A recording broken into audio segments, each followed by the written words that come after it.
10वीं कक्षा के छात्र मित्रों, आज हमें सेतु अभ्यासक्रम में जो वो दिया गया जो अभ्यास है वह है उपयोजित लेखन। जो रचना विभाग में हमें पत्र लेखन, यह 5 अंकों के लिए जाने वाला प्रश्न है।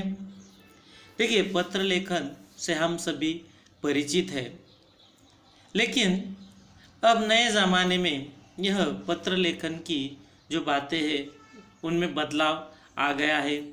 यानी पत्र लेखन यहाँ पर क्या है कि अपने विचारों, भावों को शब्दों के द्वारा लिखित रूप में अपेक्षित व्यक्ति तक पहुँचा देने वाला साधन होता है पत्र।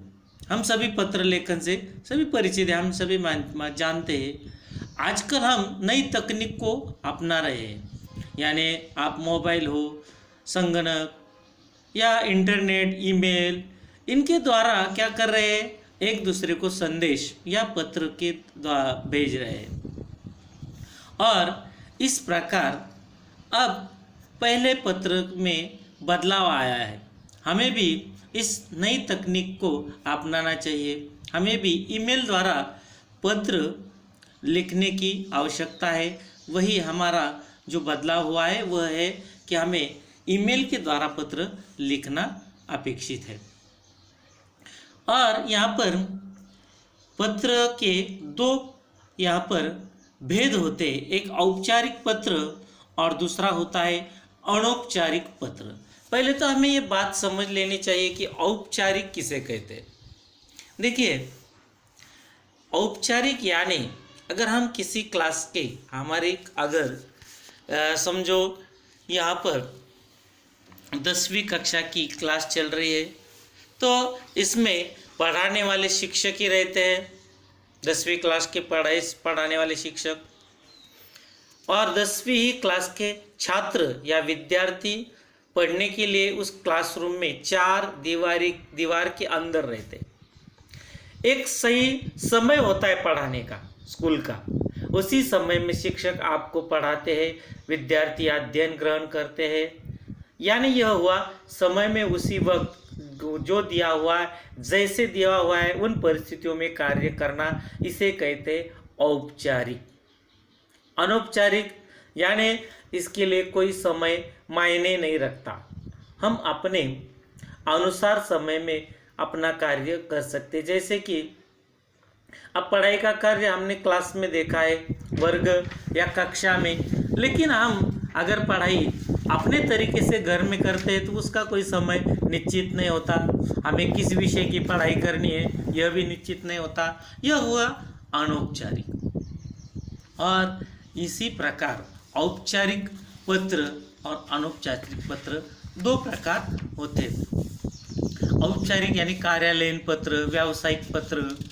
इनमें कार्यालय में हम अपने स्कूल, कॉलेज, डाक विभाग, विद्युत विभाग, बैंक, किसी नगर पालिका या हमारे स्कूल से संबंधित कार्यालय, सरकारी कार्यालय, इसको हम पत्र लिख सकते हैं।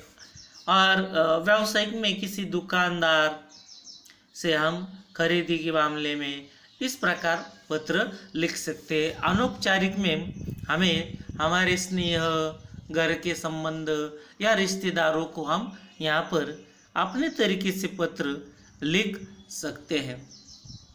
तो यह हुआ यहाँ पर औपचारिक पत्र या अनौपचारिक पत्र।